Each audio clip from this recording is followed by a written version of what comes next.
LCP Assemblée nationale et MAF Assurance présentent, avec le soutien de l'ADEME, Transportez-moi.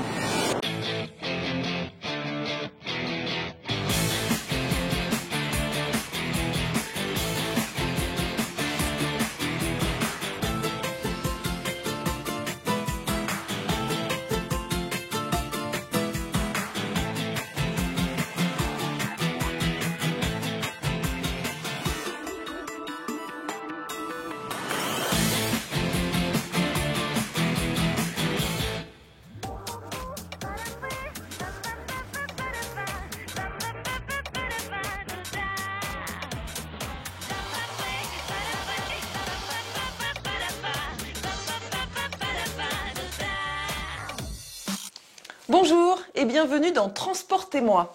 Ce mois-ci, nous consacrons un numéro spécial aux incivilités dans les transports. Par incivilité, on entend l'ensemble de ces comportements, non pas frauduleux, mais suffisamment désagréables pour, il faut bien le dire, pourrir notre vie en commun. Manque de respect, impolitesse, voire grossièreté, irritabilité, agressivité, etc., etc. Plus on est vulnérable, plus on est sensible à ces incivilités. Cynthia est donc en train de me transformer en personne très vulnérable, très âgée, pour que nous puissions comprendre ce qui se passe au cours de ces situations désagréables. Et vous allez voir que les incivilités sont les ennemis de la mobilité durable. On se retrouve, une fois ma transformation terminée, juste après le sommaire. J'ai vieilli d'un coup, là. Impolitesse, klaxon intempestif, injures, la réputation des Français au volant n'est plus à faire. Et les embouteillages n'excusent pas tout. De l'impatience à l'agressivité, sociologues et psychologues analysent les causes de nos petits travers en voiture, ou comment mieux se conduire pour conduire mieux. Et s'il était possible d'en finir avec le comportement de la sangsue qui ne respecte pas la distance de sécurité réglementaire? Notre chroniqueur Gérard Felzer a testé pour nous une assistance à la conduite capable de réguler automatiquement la vitesse des véhicules au trafic. C'est bien connu, l'enfer c'est les autres. Alors comment faire cohabiter chaque jour des centaines de milliers de personnes dans les transports en commun? Amélioration des flux, dispositifs d'information et de dialogue, nouveaux équipements. Découvrez comment, en coulisses, gestionnaires et architectes influent sur nos comportements pour mieux voyager ensemble.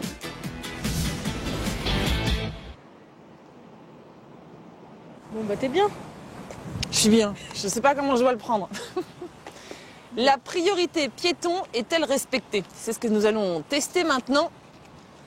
Je rentre dans la peau de mon personnage. Une momie de 122 ans. Évidemment, nous traversons un passage piéton qui n'est pas équipé d'un feu rouge.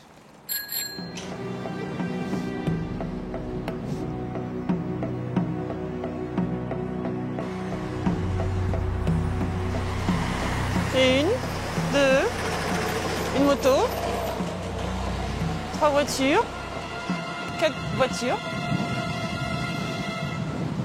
Bon, enfin, la 5e, elle s'arrête à la moitié, mais j'en profite. Merci, monsieur.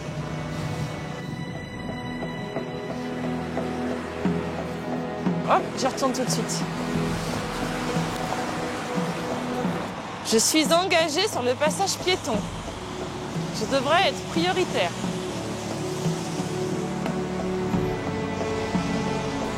Priorité piéton. Eh oh.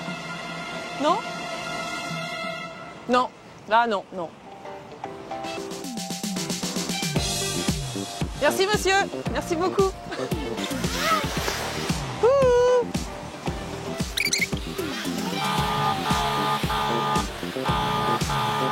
Oh, merci. Merci, madame. Merci beaucoup.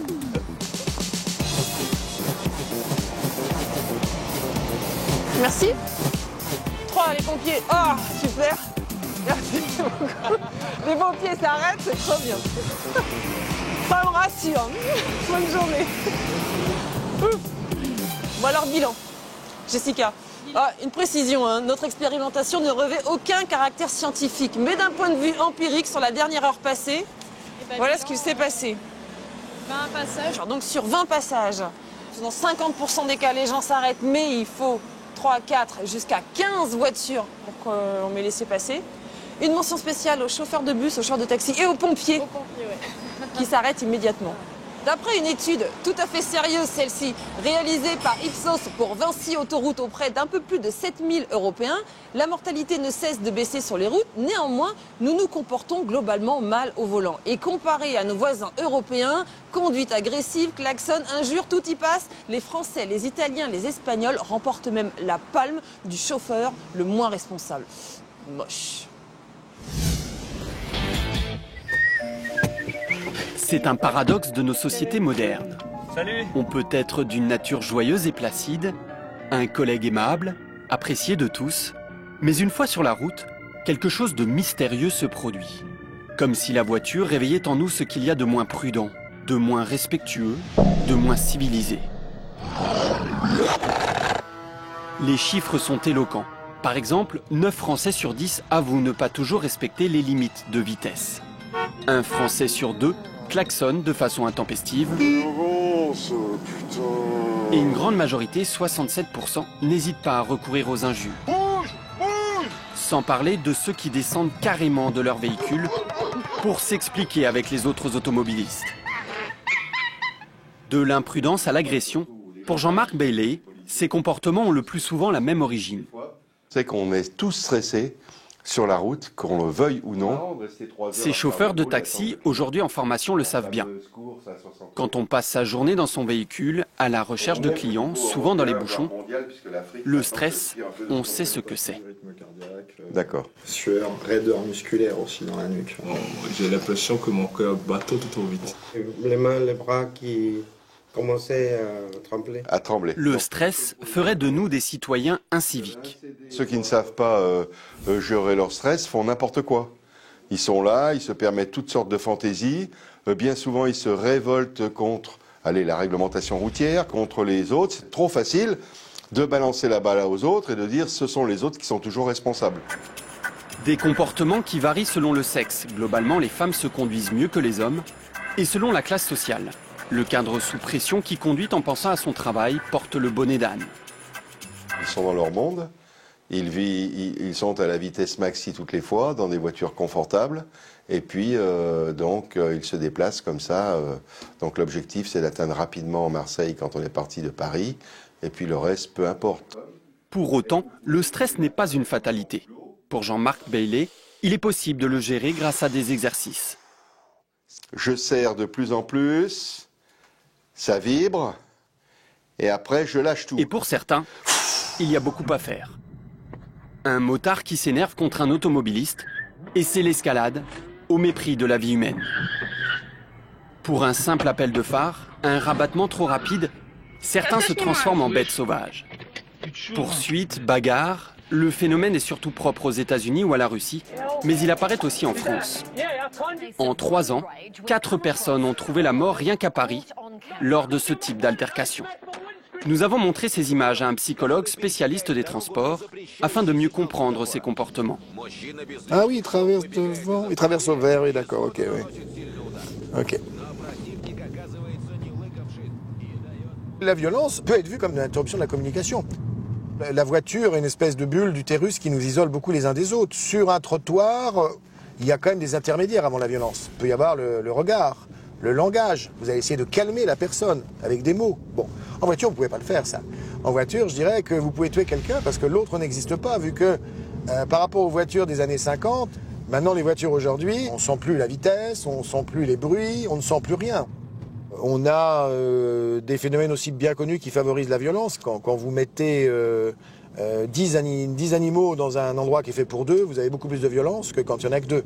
Bon, bah, le trafic, c'est pareil. C'est-à-dire que plus il y a de trafic, plus il y a d'embouteillage, plus vous verrez effectivement de phénomènes de violence. C'est le manque d'espace, la compétition pour le temps. Sur la route, l'homme est parfois un loup pour l'homme. Et il se transforme aussi en un certain animal de ferme. Nous sommes dans le Val d'Oise. Tout ce qui se trouve dans ce bas-côté provient de la circulation. Des télés, des plastiques, des bouteilles de yaourt, des papiers d'emballage, genre McDo, grec, c'est des plans, plusieurs plans. Et des sextoys, on trouve des sacs à main. une bouteille d'urine. Et d'où ça vient ça? des camions, des poids lourds qui veulent pas s'arrêter pour aller aux toilettes. Les conducteurs jettent leurs petits déchets par la fenêtre ou s'arrêtent carrément pour décharger les plus gros, au grand désarroi des agents de la direction des routes. Indépendamment de la saleté de nos routes, il y a toute la partie assainissement qui ne se fait plus. En fait, là, normalement, les eaux de pluie doivent ruisseler là-dessus, ça va dans les bassins. Ça remet en cause, en fait, tout notre entretien du réseau. Hein. Pour certains automobilistes, il semble que rien n'est d'importance au-delà de l'habitacle de leur voiture. Quand on est dans sa voiture, on est dans son espace, on est chez soi. Et le conducteur, dès qu'il est sur un bas-côté, il a l'impression que c'est plus lui, il est plus chez lui. Il peut se permettre n'importe quoi. Le problème est loin d'être anecdotique.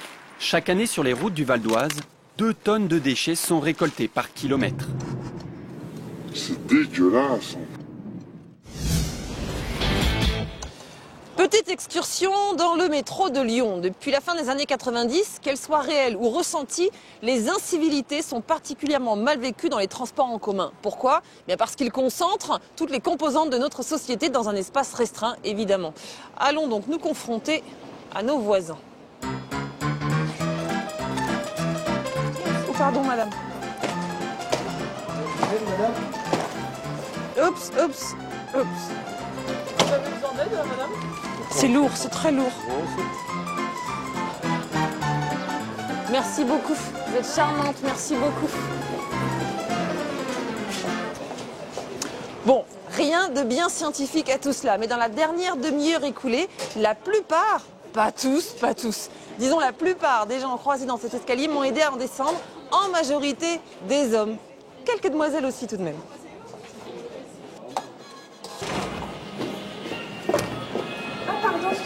Oh, je vous en prie.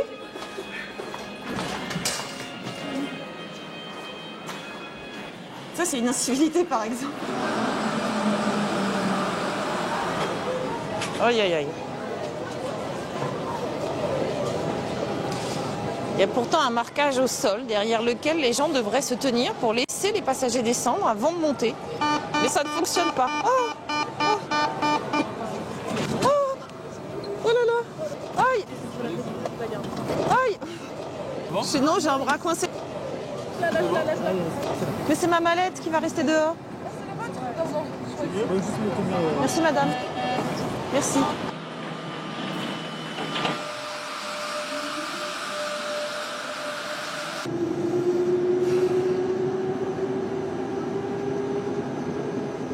Personne ne m'a laissé de place assise. Non seulement moi, mais aussi les véritables personnes âgées autour de moi. Pas sympa, sympa. Dans la foule, on considère que la distance de confort, la distance en dessous de laquelle on se sent opprimé, voire agressé, est de 35 à 40 cm. Il existe évidemment une distance de sécurité en voiture également. Oups! C'est l'objet de la chronique de Gérard Felzer.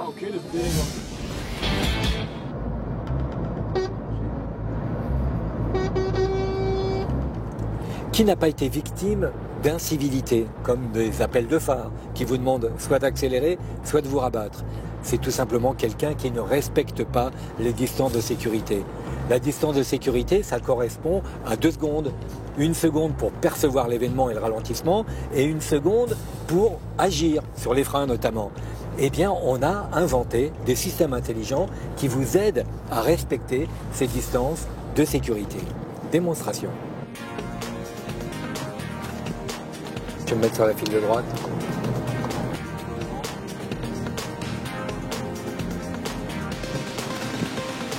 Je vais utiliser le régulateur de vitesse adaptatif. Ça veut dire quoi?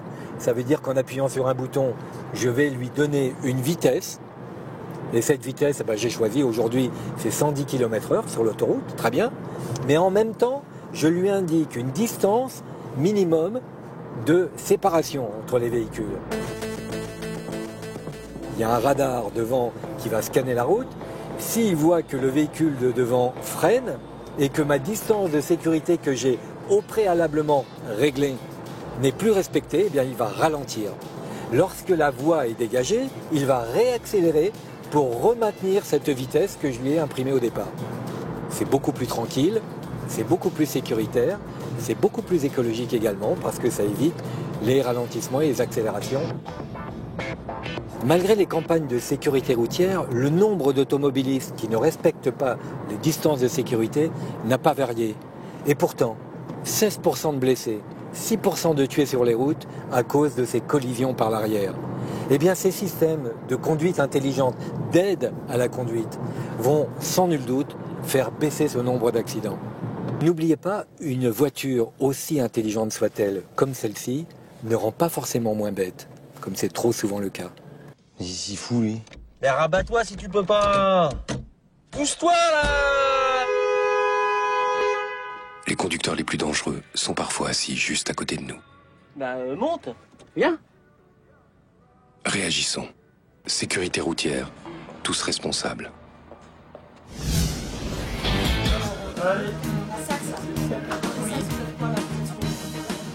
Alors, Laurent Sénigou, vous êtes le directeur d'exploitation des TCL, c'est-à-dire des lignes de bus, métro, tramway sur toute l'agglomération lyonnaise. Oui. Et nous sommes ici au PC Sécurité, c'est-à-dire un PC dédié aux événements, incidents, accidents, incivilités qui peuvent se dérouler sur l'ensemble du réseau.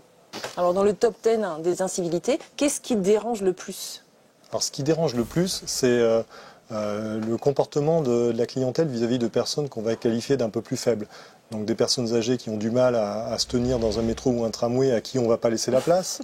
Voilà. Ça va être des personnes qu'on ne va pas forcément aider, qui ont eu à monter dans un bus ou dans un tramway, une femme enceinte par exemple. Ça va être aussi tous ces sujets de bruit, le téléphone, puisque l'utilisation du téléphone est très important. Ou après des comportements dont on se rend moins compte. On vient avec un gros sac à dos, on va à la gare de la Part-Dieu pour prendre son train, et puis on prend 3 places dans le métro et on bouscule tout le monde. Voilà. Alors, il y a un point qui nous a tous beaucoup étonnés quand on a préparé cette émission. Le fait d'abandonner son journal sur un siège, c'est mal vécu finalement par les usagers. Ben oui, parce que en fait, on considère que dans un transport en commun, on veut donner un sentiment de sécurité. Et souvent, ce sentiment de sécurité, il est associé au sentiment de propreté. Donc plus vous êtes dans un environnement propre, plus vous vous sentez en sécurité. Donc quand vous commencez à rentrer dans un métro où vous avez des canettes, où vous avez des journaux, etc. et tout, vous vous sentez moins à l'aise que quand vous êtes dans un métro qui est tout propre. Donc c'est pour ça qu'on considère qu'effectivement, de laisser son journal, c'est une incivilité. Le journal est considéré comme un détritus finalement. Voilà, exactement. Un détritus. D'accord. Quel type de plan d'action, qu'est-ce que vous pouvez faire? En fait, sur les incivilités, la problématique qu'on a sur les dernières années, c'est qu'on a une très forte augmentation de la fréquentation. Et donc les incivilités, c'est toutes ces petites choses qui empoisonnent la vie. Donc quand on transporte beaucoup plus de monde, ces petites choses, elles posent beaucoup plus de problèmes qu'elles ne pouvaient poser avant. Donc l'idée, c'est de former tous nos personnels qui sont au contact du client pour leur apprendre ce que c'est, pour leur apprendre à réagir, pour leur apprendre à le prévenir aussi. C'est aussi de mettre plus de médiation sur le réseau avec de la présence humaine. Et puis c'est de la sensibilisation, notamment auprès des établissements scolaires, puisque l'idée c'est aussi d'éduquer l'ensemble des populations et de nos clients sur le bien-être en fait à l'intérieur des transports en commun. On leur fait réfléchir un petit peu par des campagnes de communication, par de la présence au sein d'universités, au sein d'établissements scolaires, pour leur dire voilà, quand vous écoutez la musique un peu trop fort, ça pose un problème parce que quand vous traversez les voies du tramway, vous n'êtes pas forcément attentif. Ah oui, vous n'êtes pas en sécurité, voilà, vous n'êtes pas en sécurité. Et puis en plus, quand vous rentrez dans le tramway, tout le monde en profite et des fois ça gêne pas mal de monde.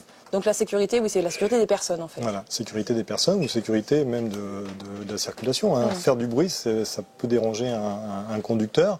Il va plus être attentif à ce qui se passe devant, il va être attentif à ce qu'il y a dans son bus. Par exemple, des clients qui s'invectivent. Et là, donc, si on détourne son attention en fait de la conduite, là, on a un risque d'accident. Donc là, on peut avoir un sujet qui est un sujet d'incivilité qui ne va pas forcément dégénérer sur une bagarre entre clients, mais qui peut avoir une répercussion sur l'exploitation. Merci beaucoup. Merci. Il y a d'autres moyens de lutter contre les incivilités dans les transports en commun. Regardez.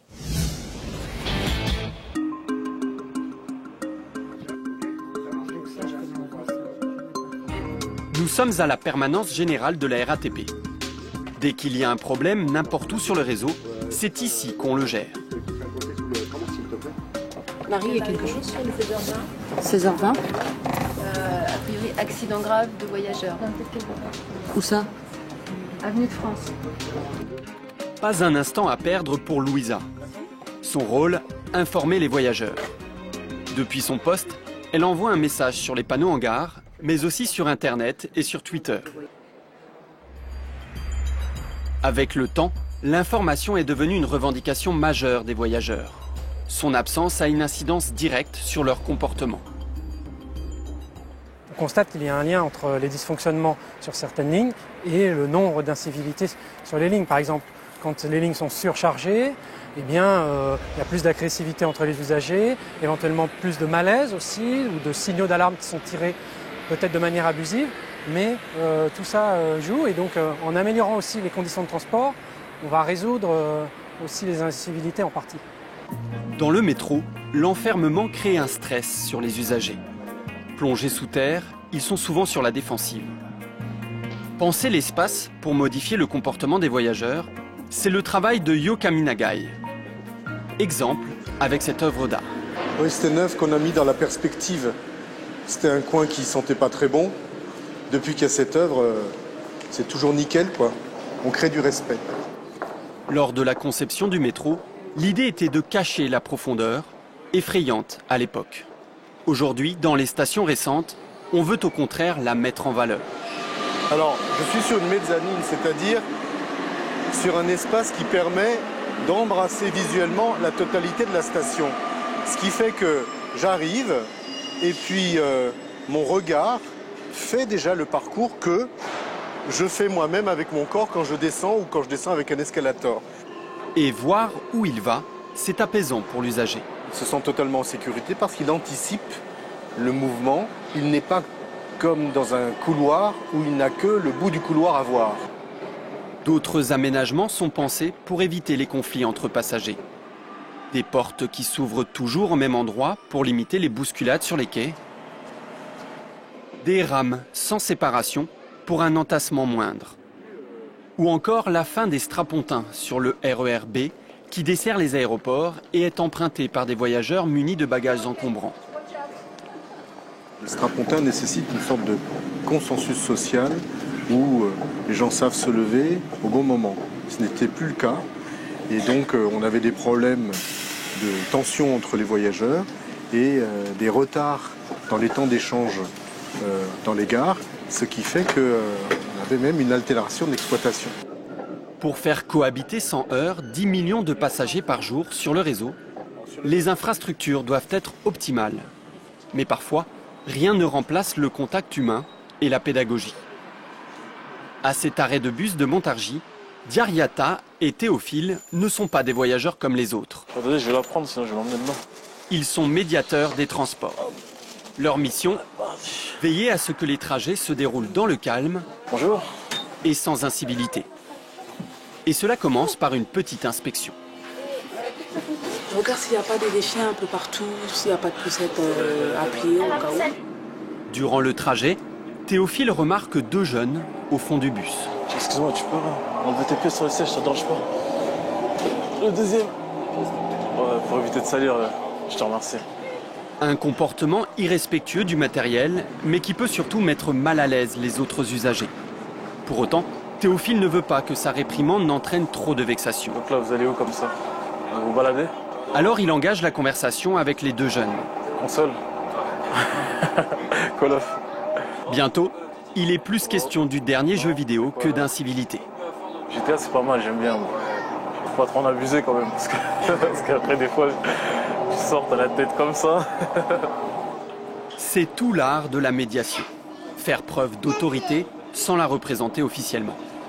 Certains peuvent s'attrister du recours à un tel dispositif pour faire respecter le simple savoir-vivre, mais la médiation semble être efficace. Elle se développe dans les réseaux de transport toujours plus nombreux.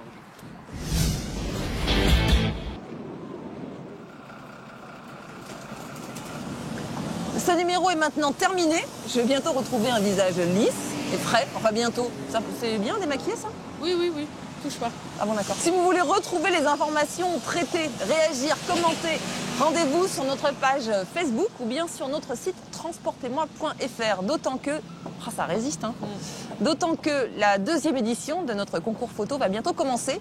3500 photos reçues l'an passé, record à battre. Allez, à très bientôt. Et t'as une peau super lisse en dessous. Ah, merci. Madame, je peux vous aider, je vous assure, je suis grimée. Je suis maquillée, en fait, ne vous inquiétez pas. Il n'y a aucun problème. Ça me fait vraiment plaisir. Un peu de vitesse, voire grossièreté. Irritabilité, voilà, c'est ça. On se retrouve. c'est le truc le plus débile que j'ai fait de ma courte carrière. Hop. Je fais gaffe quand même. Hein. Si je me plante en même temps, j'en ai mal. LCP Assemblée nationale et MAF Assurance vous ont présenté, avec le soutien de l'ADEME, Transportez-moi.